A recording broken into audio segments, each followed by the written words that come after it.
The Cleveland Guardians ended the first half on a bit of a high note after a downswing. We'll talk about what that means for their second half on today's Locked On Guardians. Tanner Bibee of the Guardians, and you're listening to Locked On Guardians. You are Locked On Guardians, your daily podcast on the Cleveland Guardians. Part of the Locked On Podcast Network, your team every day. Welcome on into a Monday episode of Locked On Guardians. It is ending the first half. I am your host for today, Justin Lada.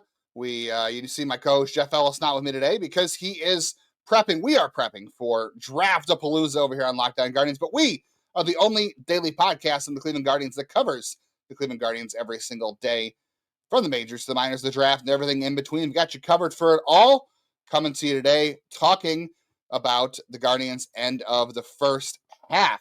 So I'm Justin Lana. I have been watching Cleveland Guardians baseball since I was born. I've been a fan, and I have been writing about their minor league system, providing prospect scouting reports and analysis since 2007, and here on Locked On Guardians since 2022. So going on 3 years here.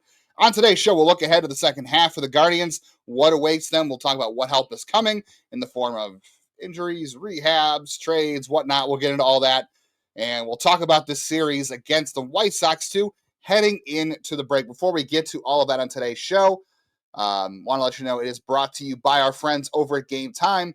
Download the Game Time app, create an account, and use our code LOCKEDONMLB for $20 off your first purchase. Thank you for making Locked On Guardians part of your routine and being an everydayer, or if you're here for the first time. We appreciate everybody being here. Make sure you're downloading on all of your audio platforms so you never miss an episode. Make sure you hit the bell on YouTube so you always get all the new episodes into your feed. You can get our reaction videos to games, breaking news, injuries, top prospect call-ups, all that kind of good stuff. And, of course, when we go live for the MLB draft. So thank you all for being here every single day with us on Locked On Guardians. You're what makes this podcast great and possible. All right, let's talk about this White Sox series. The Guardians honestly had a chance to sweep the series, right? I think that's the only negative you can really say outside of some of Sunday's back and forth issues, but I kind of like the way the Guardians fought on Sunday. I know the White Sox, they're not a great team. Let's be very honest about that. They're not a good team, but they're better than they were a year ago. They're not as pushover, but it is kind of painful to see. Well, they were down 3-0, and then they came back and took the lead very quickly, which, in the span of a couple batters, that was a fun process too, by the way. They had the Nolan Jones walk that set up Jose Ramirez coming up, who hit the sac fly. And then Manzardo comes up, hits the home run off Aaron Savali, and the Guardians officially won the trade of Tampa Rays. It's the first trade the Guardians have ever won with the Tampa Bay Rays, by the way, if you haven't noticed. And I also love the reaction from the dugout. All the players in there, you could hear them shouting that the Guardians won the trade. So you can see they're having a little bit of fun with it. I don't know what it means for their relationship with Aaron Savali. I don't think they really care. I think they were just having a little bit of fun and trying to lift up Kyle Manzardo, a guy who really needs it. He struggled.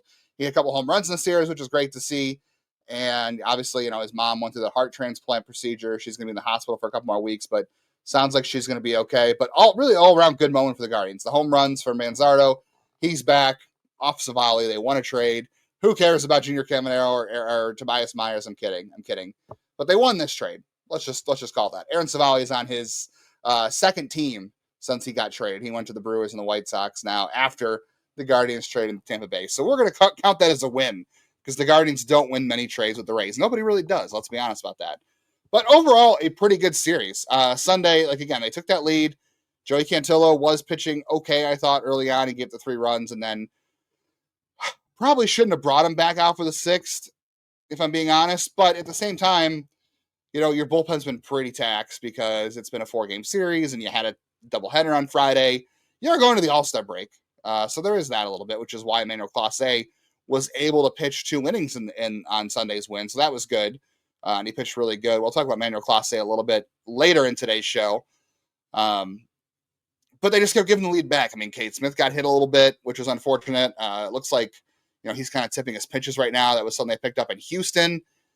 And then he got hit by the White Sox here and gave up the lead. So that kind of stinks. You hate to see that, but you're going into the All-Star break. So some of these guys can rest. They can work on things. That's always a good thing. So that was the only frustrating point of Sunday's game at the very least. But I think you can at least take away from the fact that they battled back, right? Because how many times during that 10-game losing streak when they were down, they were losing, They weren't coming back. There was no comeback. You did not think at any point that team was going to come back and win. They had that 6th run inning against the St. Louis Cardinals, and you thought, oh, it's over. We've broken the streak. It's done with. And they just lost it, and they never came back, and it just kept spiraling on them. So during that stretch, you felt like the team was never going to come back during that stretch. And I'm not saying I felt like they were going to come back in this one either. I definitely thought that it was important for the Guardians that, except for Sunday, I think they had a lead in every game in this series. Even the game they lost on Friday in the second half of the doubleheader, they at least had a lead in every game in this series. So that's important. But at least they showed some resilience, right? You could see them coming back. And I'm not sitting here saying and pointing out like things are great. We fixed everything. Things are turned around. Don't fix anything. Let's go. Not saying that at all, but it's an improvement. And we'll see where that gets them, for the second half. Again, Clase pitched well in this series. They got to extra innings. And even the extra inning game they lost in this series, again, they could have won. It was a boneheaded play in the 10th inning. Had a lot of rain. Colby Allard's in there because he's the last guy in the pen. You won the day game, so you burned up your entire bullpen. And they kept playing guys like Will Wilson, which the thing with Will Wilson, I don't want to be negative here on a Monday because it's the draft. We're excited. The Guardians won 3 of 4. They won 6 of 7 going into the break. It was really good. The thing with Will Wilson is that they, Brito's hurt. Arias is hurt. They don't really have a good infield option to play back there. They could trade for one, but I don't know who's available, who's going to be any better. Honestly, like as mad as we are about it, like he might be, I'm not saying he's a good option, but what other options they have? Like you'd have to pick up like DJ LeMahieu, who can't play shortstop. He's pretty bad himself if you haven't noticed. He's pretty awful. And I think coming here, I think anywhere he goes, he's going to want to play every day. I don't think anybody's going to comment about DJ LeMahieu. I hope not, but that guy's cooked. He's bad. The Yankees aren't wasting money get rid of a guy who is any good. So let's just, skip over that part. But that's the Will Wilson thing. It is what it is. But overall, a really good series. The Guardians offense responded. They did just enough. The pitching was really good. Tanner Bibee, I thought, was interesting on Saturday. He struggled a little bit in one inning, kind of a similar game to the Astros game where he was cruising early. And then in the 4th inning, he had a bump. And he got over it. I know the White Sox offense isn't the same as the Astros offense, thankfully. It was a couple of singles that bled him to death a little bit, but he threw over 30 pitches in that 4th inning, got out of it, thankfully, went back out for the 5th, got through that, no problems, and then got you into the 6th inning, which is really important. Only allowed those 2 runs. The Guardians offense battled back late. So again, the offense continues to chip away late. That's always a good sign to see. Everybody had a good weekend. Nolan Jones had a good weekend. Jose Ramirez hit another home run. Manzardo had 2 home runs. Sheeman had a couple of hits. Nolan Jones hit the ball well. Brian Rocchio, and when he's not trying to steal bases, he's actually doing some good things on the bases, or he's actually doing some good things at the plate, which is really nice to see. So overall, good series. And again, I'm not saying 6 of 7 means that things are fixed, they're turned around, but they're 4.5 out of the wild card as I'm recording this. And a good week out of the break, could mean that they're back in it. And time is really of the essence for them too. It's a lot of time for guys. Carlos Santana, if he wants to keep his job, he's got to get hot the next couple of weeks, I think. If anybody wants to go get traded to a contender, which I don't know if they do, but they got to play really well. Jacob Junis has been a little better lately, right? They've had some pieces. Again, Tanner Bibee has been experimenting with a new changeup or a second changeup. He's tweaked his delivery. He's tweaked his pitch mix. It's a lot of tinkering. I'll give you that. Like with Tanner Bibee, it's a lot of tinkering. And that may not always be a great thing. But the important thing to remember is it's his 3rd year in the league. And you are expecting, I think, I don't want to say by default, but, based on the contract, based on where he's been, based on the success we've seen, is that you're looking for a guy like Bibee to take the leap in year 3. And that hasn't been the case. But he's a work in progress. He's not just going out there trying the same things over and over. Same with Gavin Williams, right? It's kind of year 3 for him if you don't count the time he missed last year as an injury. I almost count last year as a lost year for Gavin Williams. But these guys are constantly adding pitches. They're tweaking things. They're trying different approaches. And that's what you want to see. And that's what it's allowed the rotation. Hopefully the second half is much better for Bibee. Williams was not good. That was the other negative in this series, was Gavin Williams was not good. I'll talk about a quote Stephen Vogt had about Gavin Williams and the rest of the team coming up later today's show. We'll talk about the second half, what's ahead for the Guardians. We'll talk about the trade deadline, all that good stuff. Stick around for that coming up here on Locked On Guardians. It is the All-Star break, but the Guardians are back in action Friday. Maybe you can use Game Time to go to the All-Star game. We have all been there before. We are trying to get, whether it's concert tickets, baseball tickets, somebody you're waiting to see. That is where Game Time comes in. They're eliminating the stress of getting any tickets for you. It makes getting concert tickets, baseball tickets easier than ever. And we know that prices get dropped closer it gets to showtime or Game Time. You can save 60% with killer last-minute deals on Game Time. They can save you a lot of money at the last minute. You never know. I've been looking for a bunch of tickets lately. I've gone to a couple events. I've gotten tickets to different things this summer.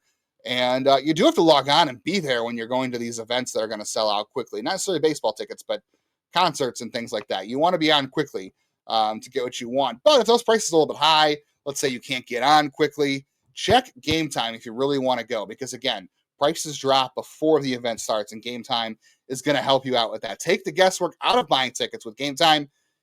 Download the Game Time app, create an account, use our code LOCKDOWNMLB for $20 off your very first purchase with Game Time. Terms apply, but again, create our account and use code LOCKEDONMLB for $20 off your first purchase with Game Time. Download the Game Time app. Last minute tickets, lowest prices, and that is a guarantee. Appreciate y'all being here for a Monday morning episode of Locked On Guardians. By the time you're listening to this, I hope you have all gotten some sleep. I guarantee you Jeff and I have not, because we are streaming the entire first night of the draft from 6 p.m. to the end of it. And then we're doing the after call with Paul Gillespie of the Guardians after their draft. And we'll be recording a draft episode. I know Jeff's got some duties on the draft with Locked On MLB. And then we're going to be back at it Tuesday at 11:30 for the rounds 4 through 20. So it's going to be a busy 24 hours for us. So hopefully you got some sleep. Hopefully you slept well knowing the Guardians are playing well going to the All-Star break, and that they picked a good player in the first half. I'll get to that before the end of today's show. They picked a good player in the first round of the draft. I want to talk about that quote, though, from Stephen Vogt about Gavin Williams on Friday night, because Gavin Williams didn't pitch very well. And it's not all the team that they lost on Friday, because they had a lot of walks as a team. I know Gavin had 5 himself. That's a lot of pitches for Gavin, who we've seen be better this time at times this year. And again, like I talked about with Tanner Bibee, improvement or development is not always linear. There's going to be progression. There's going to be regression. There's going to be times you hit a wall, especially as a pitcher or a hitter. It's such a cat and mouse game that you've got to constantly adjust, right? When you make an adjustment, the league's going to adjust back. They're going to get tape. There's so much data in baseball. So things are always going to adjust back. And Gavin Williams, Tanner Bibee, they're far from finished products, truthfully.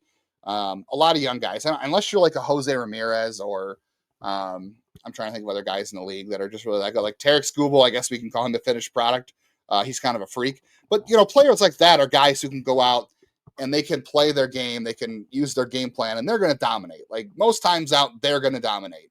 Not every guy is that level. That's why Jose Ramirez is on a Hall of Fame track. That's why Tarek Skubal is as nasty as he is. But even they've had to make adjustments. Tarek Skubal didn't, get drafted out of Seattle, one of Jeff's favorite draft prospects, by the way. It didn't just start pitching like this out of nowhere. He was not good his first couple years. He got hurt in Detroit in the minors, all that kind of stuff. So important to remember, these guys are always developing. It's not, you want them to be consistent. And that's the thing you want consistency. But some of these guys are just not, finished products, and they may always be inconsistent. That may be who they are. The talent's there, but it's the hardest thing to do in baseball is consistency. That's why 300 batting averages are still really celebrated, that kind of thing. But as for the quote, I thought it was interesting. I'm not reading too much into this because I was not in the clubhouse. I'm not usually in the clubhouse for the Guardians, other than some intel.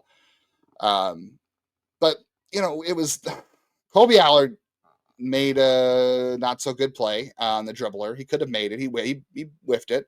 It ended up being a fielder's choice. The White Sox scored and won the game on.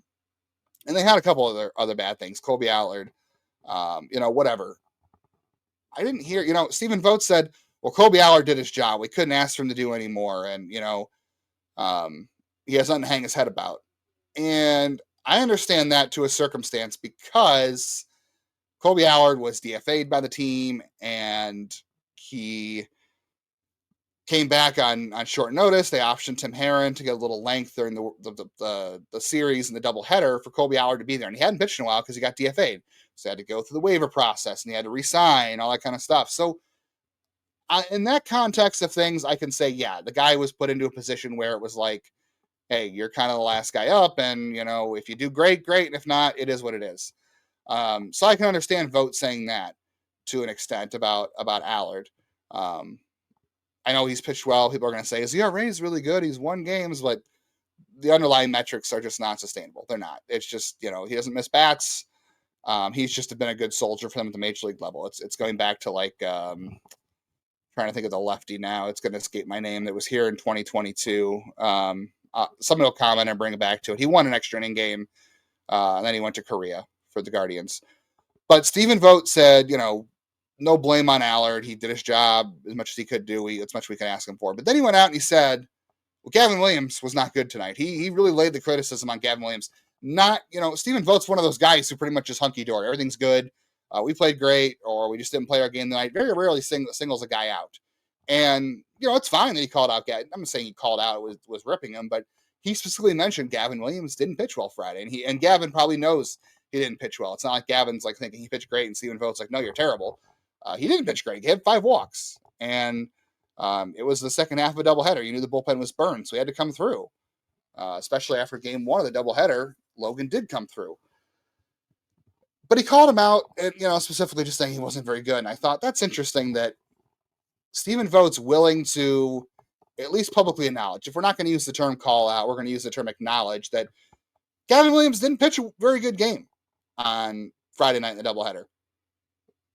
And he also, Colby Allard, who took the loss in extra innings, which is a tougher situation for a guy like that anyway. It's, he said he did the best he could do.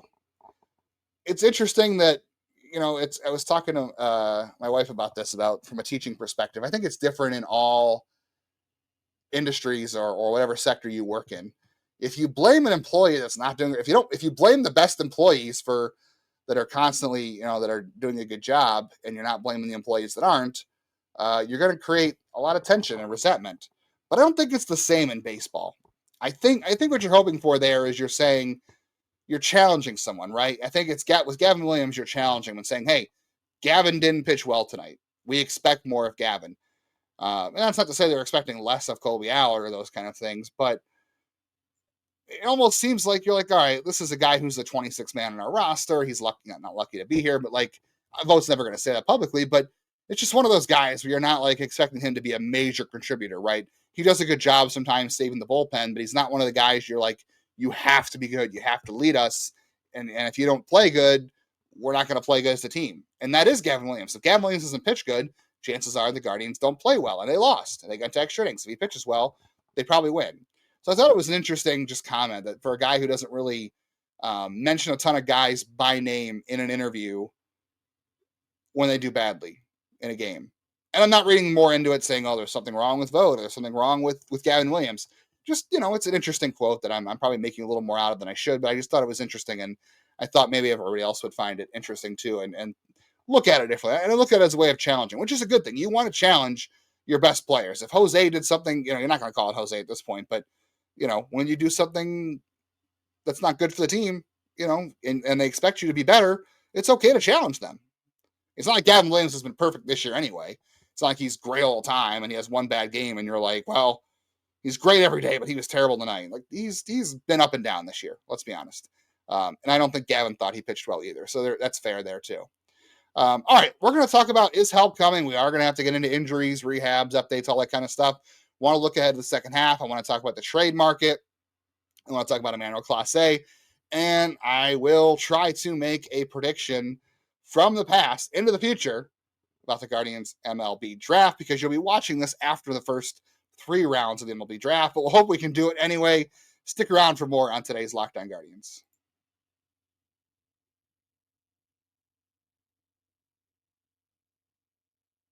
Thanks for being here again on Locked On Guardians. Also want to mention too, great time for you to be a Locked On Guardians insider. So what we do over on Locked On Guardians in the insider group is we provide additional content, written content. We're also doing, like when we do mailbags, we're asking the subscribers questions, or soliciting their questions, I should say.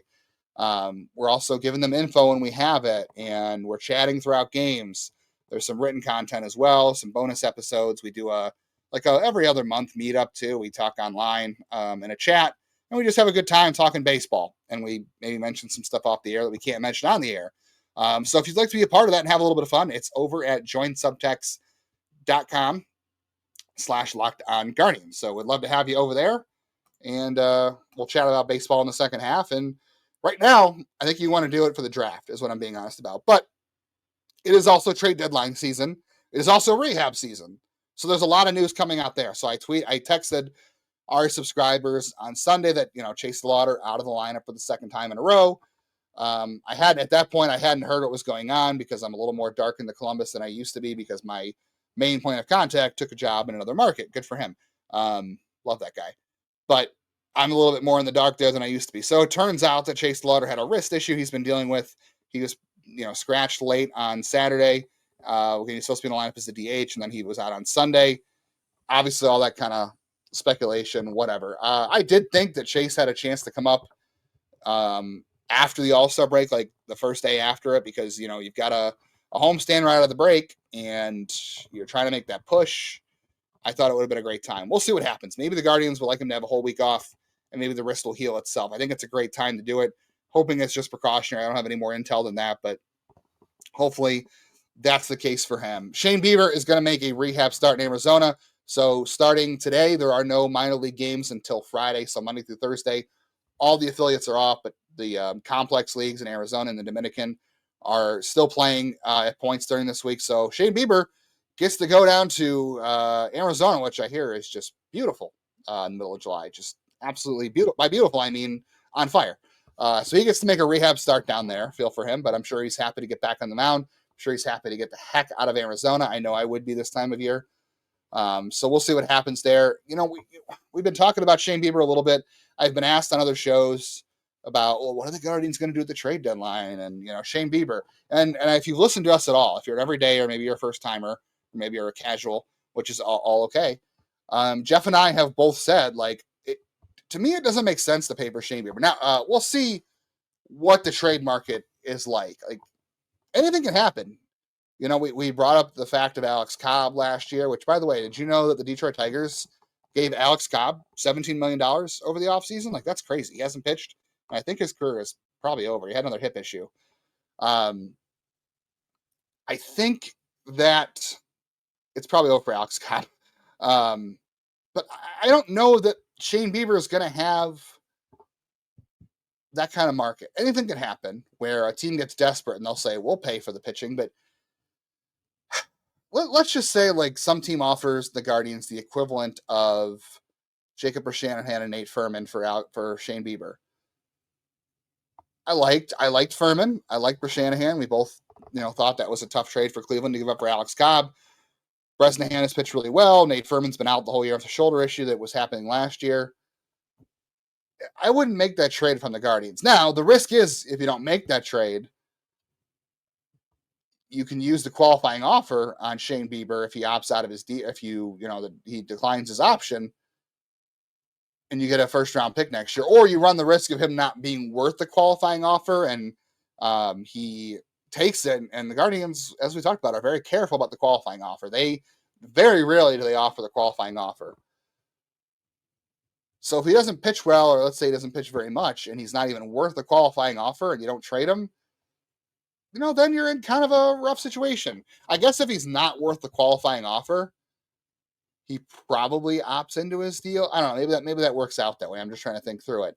But he's going to go on and he's going to be in an Arizona rehab start, his second one. Then he's still got to go to an affiliate, and then you're still talking 3-4 rehab starts in the minors. Maybe they'll be a little more aggressive, but he was aggressive the first time, and he got hurt and had a setback, or not hurt, but had some soreness, and they were being careful.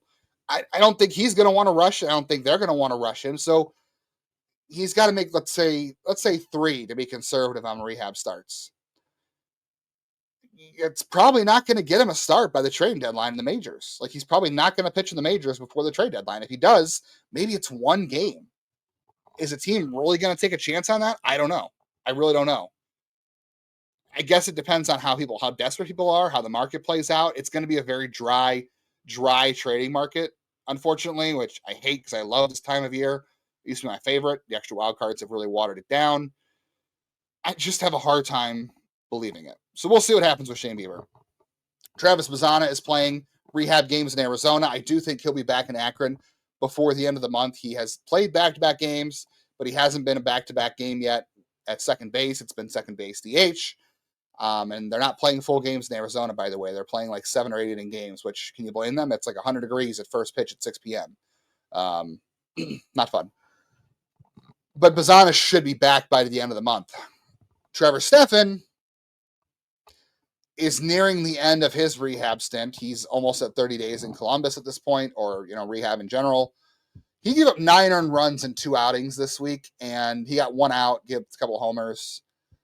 I gotta think Cleveland's going to option to AAA after the rehab's over. I can't see them bringing him back up. Like, he just has not looked like himself. And I know Stephen Vogt saying, well, he's starting to feel better. And results aren't the only thing that matters, right? You're rehabbing, you're making sure you're healthy, your stuff comes out good, you're bouncing back the next day. But at some point, you want to see him look like the guy he looked like before, close to it. And he's throwing 90-93 before he's 94-97. The results and the velo aren't there. Like, something's got to give. Usually velo comes back, usually controls and command. It's the last thing that comes back after Tommy John. Not that Stephan ever had great command or control, but it's really bad right now, and he's getting hit hard. So I have a hard time seeing him join the bullpen in the second half until he kind of rights the ship in Columbus. The Lauder thing I said, it is what it is. Let's talk about Clase in the bullpen a little bit. So we've heard that the Yankees and the Phillies are following the Guardians right now. We've heard all these silly trade rumors. I want to go back to Clase here. The market should be so high on Clase, so high, that a team really has to overpay for the Guardians to give him up. Since the start of May, Emmanuel Clase, his ERA is 1.29, which is top 6 in the American League, I believe. Top 8, and it probably went down because he had 2 scoreless innings on Sunday. And it's a 2.30 FIP since then, which is good for 20th in baseball. Emmanuel Clase is back to being Emmanuel Clase after April. Okay? He's back to being one of the best closers in baseball. The market should be insane for him because he is only going to make, I want to say, something like $6 million next year is what I'm thinking. It's going to be $6.4 million in 2026. He's got 2 $10 million options, club options, not player, club, in 27 and 28. Even if the Guardians do not want to pay that money in 27 or 28, on the other side of a CBA, we'll see what happens. They don't have to. Another team doesn't have to either. They can trade for him after 2026, and they can pay him or not pay him. It's their choice. If the Guardians think they're going to be able to run it back next year, the deal, I just don't see them doing. I really don't. I know the Phillies do not have anything in their system to entice for Clase. I don't think they're going to go there with Quan just yet. Quan, will hit ARB 2 in 2026. They'll hit ARB 3 in 2027. That's a conversation you can have in the offseason. Maybe you can have it after 2026. Trade him in his final year. We'll see what happens there. But I don't see Clase. Forget Kate Smith. Just forget that. The Andrew Miller trade was a haul at the time, right? Again, I was so mad about Clint Frazier. Justice Sheffield was interesting, and the relievers were good. The Yankees got nothing out of that deal. Nothing. I can't see the Guardians also entertaining Kate Smith or Hunter Gaddis. They don't have the bullpen depth. They don't. The bullpen's already kind of, rough this year anyway. Not rough, but, it's not as good as it was a year ago. And it has to be better than it has been. And they don't have Walters. Sewald's been hurt. And Frank Wildmon's struggling. And Trevor Stephan, I just said, is not coming back to help anytime soon, I don't think. So I don't think it makes sense. The question I have for you, though, to end today's podcast is, does the run at the end of the first half give you a little bit of hopium? Because the Guardians in the second half have the Athletics for 3. They have the Orioles for 4, who probably are doing like a soft sell. I don't know what Mike Elias is going to do because, he's probably fighting for his job, to be honest. The Royals, not great either. Then they play the Rockies. Those are all your games before the trade deadline. Okay? That is 7, 10, 13 games before the trade deadline are all against the Athletics, the Orioles, the Royals, the Rockies. 13 games. And those games might have to vault the Guardians back into contention for them to be buyers. My hot take is this. I don't think the Guardians are approaching the trade deadline any differently now than they were 3 weeks ago before this 10-game losing streak even happened. I think they're going to try to be opportunistic like they always are. I think other than just being in first place and out by a mile, and they have to be aggressive buyers like last year. I don't want to say they were aggressive last year, but other than being ahead in the division by a mile, which they're not, I don't think their approach at the deadline changes. I think they're the same. I think they are opportunistic. I'm not saying this is good or bad, by the way. I'm not saying this is a good thing or this is stupid. I'm just telling you what it is. I'm telling you what I think they're doing. I'm trying to tell you what I think they're going to do. Not really giving you opinion. I could go one way or the other on that, but I think their approach really isn't going to change. I really don't. I think they're going to look to be opportunistic to buy something. They may do a soft sell. Again, Seawald. I don't know if anybody wants Santana. He's struggling. He had a decent weekend, but he's struggling. So we'll see. I don't think the Guardians are going to change much on their approach. I think they are hoping Chase Lauder is healthy and can help them. I think you are going to see CJ Kafis. If Juan Brito gets healthy, you might see him. Maybe they'll add a piece that's long-term if that piece exists. I don't know if it does. Again, I think it's a weak trade deadline, so we'll see. Let me know how you feel about things at the end of the first half for the Guardians. Let me know what you think on the trade deadline. Make sure, again, you are tuned to our channel on YouTube. We're going to be doing day 2 of the draft from 11:30 a.m. to the end of round 20 on Monday, because you're listening to this on Monday. Hopefully you'll listen to this before that starts. Make sure you're tuned there on YouTube. Jeff and I will be there all day. If you missed day 1, go back, check it out. We've been there the whole time on Monday during the draft.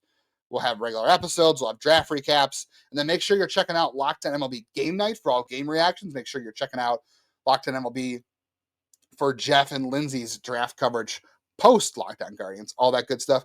We will be back with a regular episode on Tuesday, and that will recap the day 1 of the MLB draft. So until then, enjoy the All-Star break. Enjoy the All-Star game and the Home Run Derby. Make sure you're tuning into the draft. Make sure you're tuning to us. And go, Guardians, go. Pick Devin Taylor.